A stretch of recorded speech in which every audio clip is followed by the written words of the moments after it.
on, John. Bump that thing in here. Turn that, John. Bump it, bump it. You gotta turn it up some more. Go, John. To the left, to the left, to the right, to the right, to the front, to the front, to the back, to the back. Now dip, slide, slide, slide, slide, slide, slide. Put some stank on it. Put some stank on it. To the right, to the front, to the front, to the back, to the back. Now dip, baby. Don't get stuck in it. Don't dip. Yeah. Twist it, roll, twist it, roll. Ah, you cut my back hurting.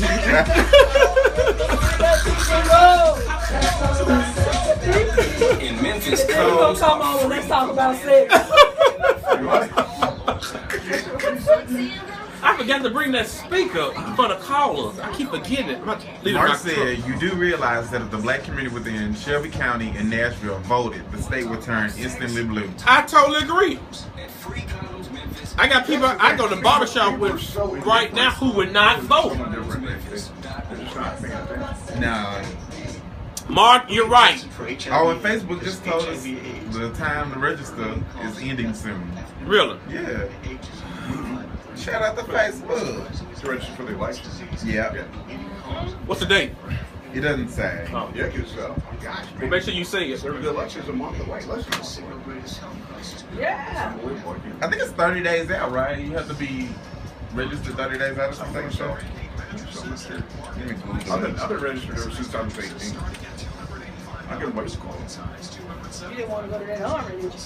Well, you know, it's funny because I thought about going in the Marines. There's a couple of friends of mine went to the Marines, but I think it's probably better at this. October 11th. Yeah, that's next week. That's Tuesday. Tuesday, yeah. You're still doing five? Five, So, yes. Yeah, okay. With the condoms, okay. All right. Let's go. Yeah. What's going on Facebook? You been on block? On the block. Y'all won't block. Hey, welcome in. Oh, she on block. What's up, Winston? Tanya? What's up to D.O.L.L? The dog. What's up, William Martin? That's Savannah. song. It is. Hey, we having fun up in here. How y'all doing in Radio Land? Last commercial. Yes. Some names have been changed, and so many lives. Hey, call in. They're going to give you the facts, just the facts. 260-5926, Some call this 901. a city of crime. Area code They're 901. done. It's going to be the city that cares. 260-5926. Get in this Why? conversation. This is the city, Memphis, Tennessee, where fearless, inspired, on fire, hungry rabble of revolutionaries. On the 31st, it started at 5. You said? 6:30. 6. I think she said 5. You starting at 5 on the 31st? You starting at 5 o'clock? On the 31st. On the 31st. Bye. Okay. Oh. A donation of $20, $50, or $100. And it's all for the nonprofit organization Relationships Unleashed. With this donation, you will help enhance the 3 core principles of education, empowerment, and enrichment to the LGBTQ community and its allies. Go to www.relationshipunleashed.com on the World Wide Web, relationshipunleashed.com. All donations are tax deductible. Come on, join the movement. By the way, I don't need a badge or a gun. I carry a microphone, love. Plain old boy shoes, that's played out. The same as lame. Turn up the bling with Sean Clemens. Her boutique of customized kicks and other items can be found on her website at 1cdkicks.com. Call her today at 901-563-2815. You bring it and she'll bling it. The Unleashed Voice magazine is here. You can find it in a location near you. Don't forget TUVmag.com and follow our social media movements. Would you like to donate or become a sponsor with our radio show? Want to be a guest? Do we have any show ideas? Go to relationshipunleashed.com today and let your voice be heard. Want to call in? Call us 260-5926. Join Relationship Unleashed for a Night of the Arts on Monday, October 31st at 5 p.m. downtown at number 2 Vans. The address is 325 Wagner Street. Register for free online at relationshipunleashed.com. Cathedral Foundation presents the 2016 Black Tie Gala Masquerade Affair hosted by Dr. Darnell Gooch on December the 10th. Purchase your tickets on Eventbrite. General admission is $50 and VIP is $75. DJ Cedric Housemother from DC will be in the house as our special guest DJ and live music from Carmen Hicks. The last day to register for voting is Tuesday, October 11th. Register to vote in Tennessee. And we're back. This is a family reunion. A family reunion. Too high. Okay. Sit down. Family reunion. It's so nice to come together. To get together. And this is the show where we educate, empower, and enrich the community because this is a family reunion. So, we're talking about, put this on your calendar. October the 11th is Tuesday. Register to vote in this election. If you don't vote, shut the hell up and don't say nothing else no more about Donald Trump. So, we're talking about white privilege. Hell's not a bad word. I didn't say nothing to you. Because I don't want to hear it. I must feel guilty. No, I'm saying, I felt your spirit looking at me. You felt joy. Hell all in the Bible, John. With So, we're talking about white privilege and how it works and what it is. So, back to white privilege. Okay, so I'm going to give a definition for white privilege. All right. It says it's the level of societal advantage that comes with being seen as the norm in America. Automatically conferred irrespective of wealth, gender, or other factors.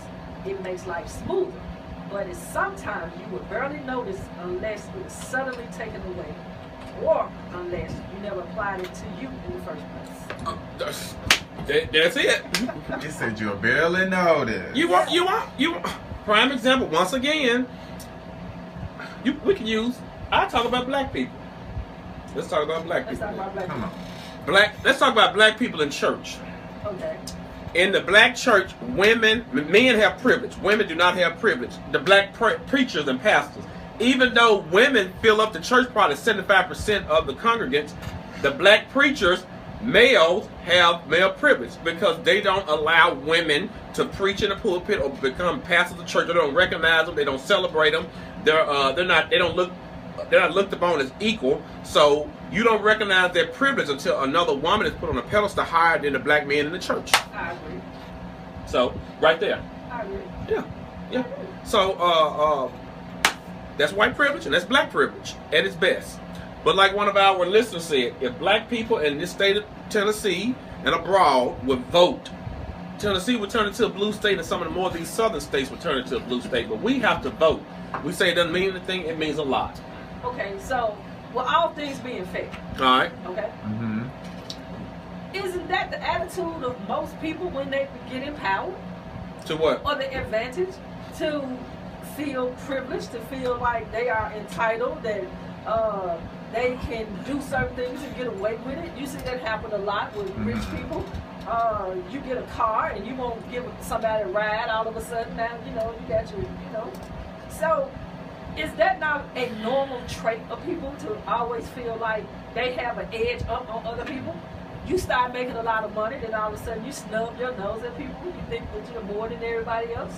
I just told you a couple of weeks ago, there's nothing more dangerous than a powerful person with no passion. And so when you become powerful, you got to keep your passion. If you keep passion, then you won't do people wrong. But when you become powerful and you lose your passion, you don't give a care about other people's privilege or whatever. That's not my argument. What's your argument? About all things being fair. And what I mean by that is this. That's usually the attitude that goes along with that position when people start acquiring things or moving up, unless they learn how to keep themselves in check and remain humble. That's what I just said. Well, that's what I'm saying. So what I'm trying to get you to understand is that could somebody be oblivious that I'm acting this way? Unless you have honest friends, because you have to have honest friends to tell you acting like a little. You know when you're an a-hole or a butthole, and you know when you do people just wrong. Said that about you. I'm not studying Sean Woods. He said that. I think the difference is on that because when you have privilege and you recognize it, then you can go for that.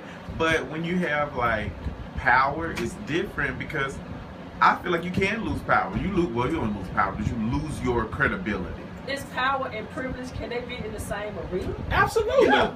So that's what I'm saying. I've been, unfortunately, around people that had power and they had privilege. When they walk in a room, they feel like you should stand up. Okay, I can dig it. I can dig it. And they're real cocky with it, you know?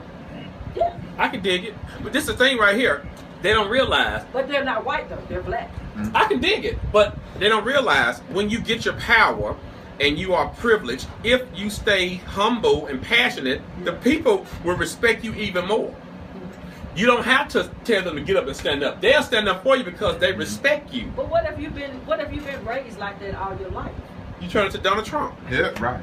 Exactly. Because they're born into that. They never worked. Like it was almost like the scene from Empire when Lucius took them back to the hood, and he told Andre, Hakeem, and what's the other one? I forgot his name. Justin. What's his name? What's his character name? The singer. What's his character name? I forget. I can see it. Somebody hit me out on Facebook. Okay, really? So he was telling them, y'all privileged. You never worked a day in your life. I gave you everything, and da-da-da-da-da. They riding this big bus. That he Jamal. Yeah. Thank you. That he turned into a limo. You know, he's not even in a limo. He turned a bus into a limo. And he took them back to tell them what it means to come from the hood and what it means to work hard, and you got to learn how to live in these streets. And he's right. Think about having to go and sit on a gold toilet. Okay, just think about this. Okay. Drink out of platinum straw. Okay, for instance, Donald Trump. And Cristal over there. He borrowed $1 million from his daddy, or his daddy gave him $1 million. I think he gave it to him. Okay. One, that's all. No, yeah, he flipped that one into like what, 60 or 16 or something like that. I don't know how many millions, but he flipped it. But my point is this: if you had all of that money, wouldn't you give me some of it without making me work for it? You would probably beat me up. No, as I was coming up being raised, if you were filthy rich, wouldn't you give me some money or put me in a position where I wouldn't have to work as hard as you? I'd probably put your money up till you turn 50. 50? What? I almost cussed and lost our LCC. But my point is this: if I become Now, first question, how much you give me? how much do I have? You gonna come into it? How much do I have? I want half. Oh, you lost. I almost cussed again. I almost cussed He said a again. whole I'm half. like, oh. If you can cuss real good, call 901-260-5926. Call 901-260-5926 and cuss for me. I got the beeps. So no, for real. Okay, when I have my kids, they're gonna be privileged to certain things. I'm gonna make sure they don't have to work as hard as I work. You're privileged. Now I am. You But- wear what's those shoes? BKs.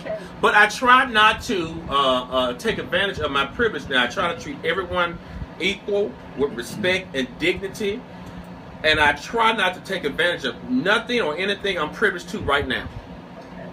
So I think it's complicated. It's very complicated.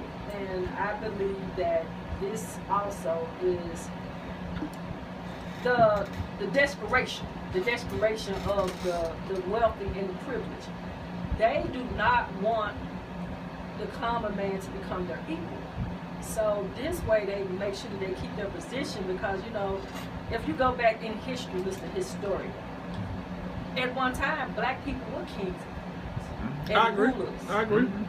Right.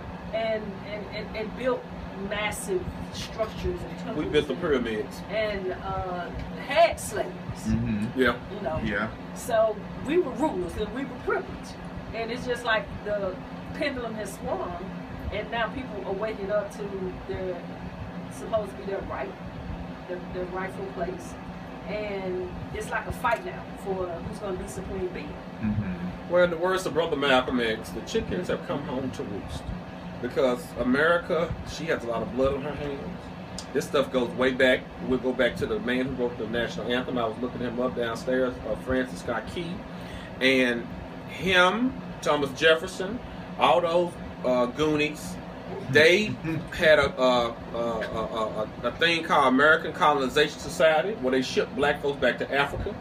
and the federal government paid for it. Pass them a little bit. Pack on them some more. Go over there to Queen Elizabeth. Well, I'm just talking about us. England. Well, then the Tuskegee experiment, the government. When they killed Dr. King, the government. They killed Malcolm X, the government.